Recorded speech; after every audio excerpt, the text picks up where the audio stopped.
Welcome back to the Wild Walter Adventures. Today is going to be a homemade DIY, how to make your own Halloween tombstones.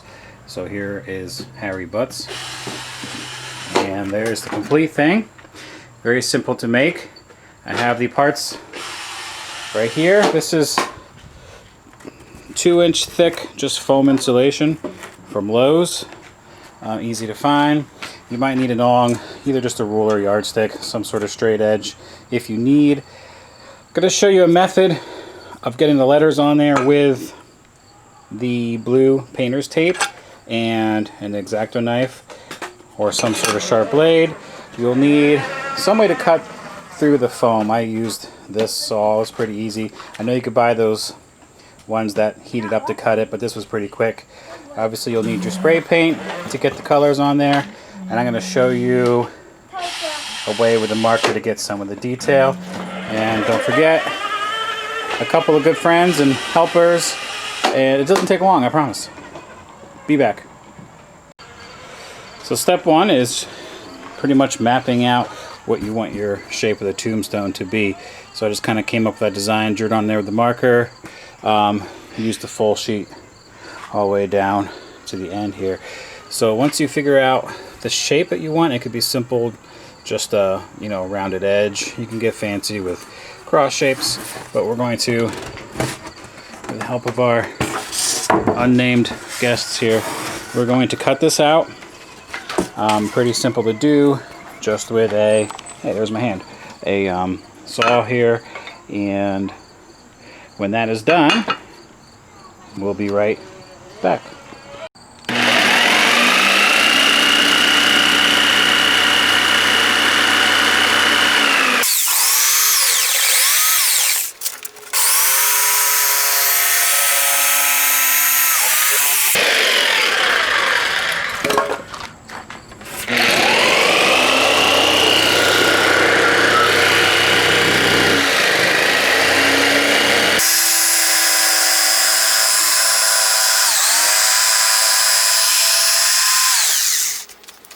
Stuck in the cord, help.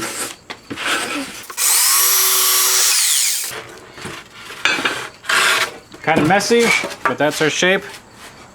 There you have it. Stay tuned. Step number 2. Next step is find a sunny spot in your yard where the grass, you don't care if it's gray. I'm not using anything special. This is just good old Krylon from Lowe's, I guess. We're going to put the base gray down. I find that even though this board is green, when you cover it with gray, it almost gives it like the marbly, weathered look, so it works pretty well. So this is a simple process. Everybody knows how to spray paint. I do this light, kind of far away, and I'll tell you the reason when we get a little farther. It's a little windy today. So when this is done, I'll tell you why I'm not getting too close and spraying this too heavy.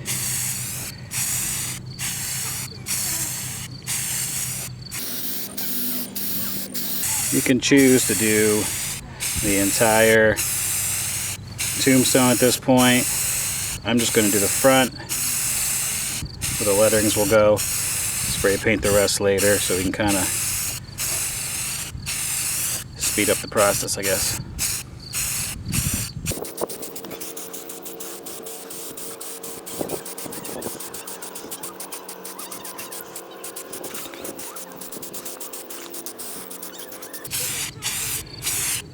The old coverage may not be too great because, after all, it does give kind of a marbly look. Don't know if you can see that in the camera. Alright, step whatever we're on, next one is let this dry. Okay, paint's dry. You'll notice it looks a little bit weird because we got just our blue painter's tape on there, so you really want to make sure that this paint is dry before you lay this down, or else you're going to be respraying a lot. And even with this method, you'll be respraying a little in the end anyways, but that's okay. So you're going to mark out on this blue painter's tape what you want your tombstone to say. So in this case, we're going to have the RIP up here, and down here, this is going to be Elizabeth's tombstone. Sounds kind of morbid, but this is going to be Elizabeth, so we're gonna call her Liza, and we're gonna say something funny like her name is going to be Liza Lots or something to that effect, because anybody who knows our little Lizzie, she's a good storyteller, we'll say. So Liza Lots and Wines, maybe Lots and Wines. What do you think, Lizzie?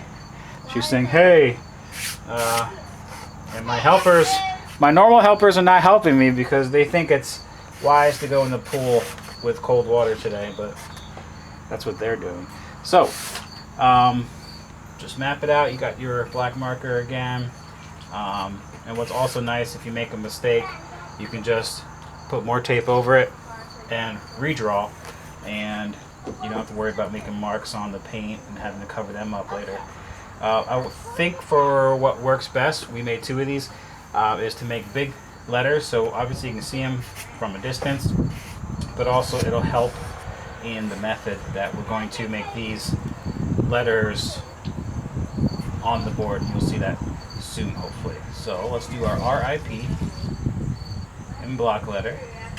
I just freehand it. I'm sure you can get fancier than this.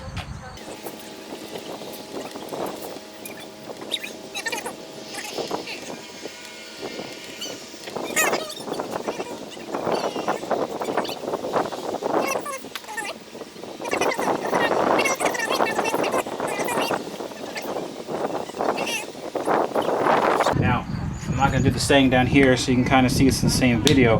What I do next, take your straight blade and X-Acto knife will work. I just have what I have on hand.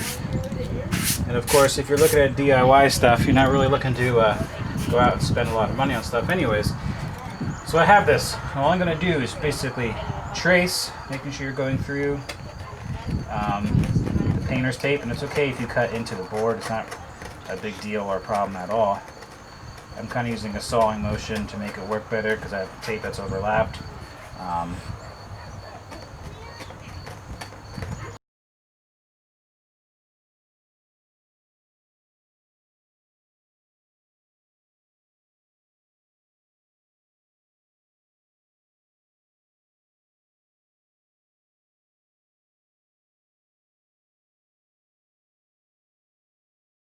Yeah, I'll do one letter so you can see what the process is, and I'll do the rest off camera so you don't have to be bored. I'm sure I fast forward through a lot of that anyways. So now I have this letter traced. I'm going to pick up a corner. Okay, and I want to essentially just peel this off of here. And you'll find quickly any spots that you have not cut through the tape. Most cases you can work through that or just recut.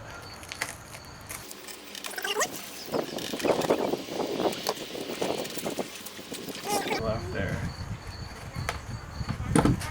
And I just make sure those corners are taped down pretty well so you don't have any bleeding of the paint underneath. So you're going to do that with the rest of your letters and your saying, and then I'm going to show you a little trick that I kind of accidentally learned with the spray paint. So we'll be right back. Okay, I have the RIP done, and I'll show you. This is just that Krylon again, black paint this time. I'm only going to do the RIP to save some time in the video. What I found is if you spray this really close and you let that on thick and let it pool on there, the paint actually will react whatever to the foam and it eats it away. So you're left with this kind of neat, sunken, aged weather look without having to really work too hard. The first one we did, I used the soldering iron to kind of burn it in, and it worked. Had to go back and paint it anyways, and it was a little more steps, a little more involved. And it came out pretty much the same way as if I just did this. So I'm going to lay it on kind of heavy. And again, make sure those corners of your painter's tape are down pretty good, because you don't want this paint eating away at the wrong parts of your tombstone. And don't know if you can really see that. Maybe if I take you off here. Maybe you can see that, but it's eating away. It's kind of bubbly looking, and it's looking pretty good. So I'll show you the finished process. All I'm going to do is let that paint dry, and then when that paint is dry, I'm going to simply peel off the blue tape, and we'll see what we're left with. Be right back. So here we see the finished process. Might be a little hard in the viewfinder here, but it looks kind of aged, looks old, looks worn, and now it's just a simple blue tape. Draw what you're going to draw. Use block letters, bubble letters, cut it out, and spray paint it, and pull off the blue tape. What do you think? Easy, right? Even a skeleton can do it.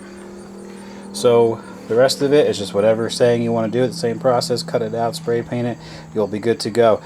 Here are two that we got done. By the way, if you didn't watch our last video, all those quads, those are kind of fun. The kids ride them just about every day, and they get outside, which is great. But here's the one in the intro. Here lies Harry Butts. There's one for Harrison. This is Benjamin's that I created. R.I.P. I Ben Better. With some cracks on it and things like that. And if you want to create some weathering look, you kind of see it here in this one. Okay, there's some spots, and again, all I did was hit it heavy with the spray paint, and it eats it away a little bit, but it's a nice way to make it look weathered. Two different ways you can do the outline here. This one right here, I just used a permanent marker, the same marker that I used. Pushed kind of heavy. I left a little indent in the foam, and a lot less work. The first one we did, I actually burned this with the soldering iron. This is a lot deeper, but I had to go back with some acrylic paint and a little tiny paintbrush to get it black. It looks nicer up front, up close when you do it that way, so that's an option. But it also took a lot more time than just doing it with the permanent marker, and that goes a lot faster. So up to you, but when we come back I'll show you what I used to get these things into the yard. Okay, so here we have the finished, a little hard to see unless I step really far back, but the finished product right here. Rip, lies a lots. The decoration is just that thick chisel tip permanent marker, and you push hard enough that it'll sink in and give it a little bit of a indentation when you put it there. It has some cracks. I just brushed over a little bit with the black, so you can see kind of little spots here and there of black, and with the gray I did that trick of puddling it a little bit to make it look weather worn. You can see some spots in there. So that's the final product, and I realized I didn't show you what I used to put these in the lawn next, so that'll be the end. What do you guys think? Still drinking his coffee. You know, when they volunteered to help, they were really dying to get started. Now they're, well, anyways, Rip, lies a lots. Okay, here we see it. These are just, I think they call them landscape staples. This one's 12 inches, a foot long, I believe, and I try to find ones that are pretty wide. This looks like an inch and a half, inch and 3/4 maybe, and this board is 2 inches, so it's not going to fit perfectly. But these, being metal, go into the ground really well. And what I do, this is going to be hard to do with one hand, is basically put it in a corner like that, and I drive this down into the ground until this is holding it in like that. I'm one-handed right now, so but you get the idea. One on each end. Ooh, a bee just flew in my eye. And what you get then is support. This will usually be up a little higher, but I don't have it quite right. You get support from the wind, both front and back and sideways. The biggest problem I found from those store-bought ones, that they're pretty thin. This is a good 2 inches thick, so it won't snap in the wind like all my other ones did, because those are about an inch, maybe 3/4 of an inch, and that will hold it into the ground. And this should stand up to the wind pretty well and the rain, since it's just foam.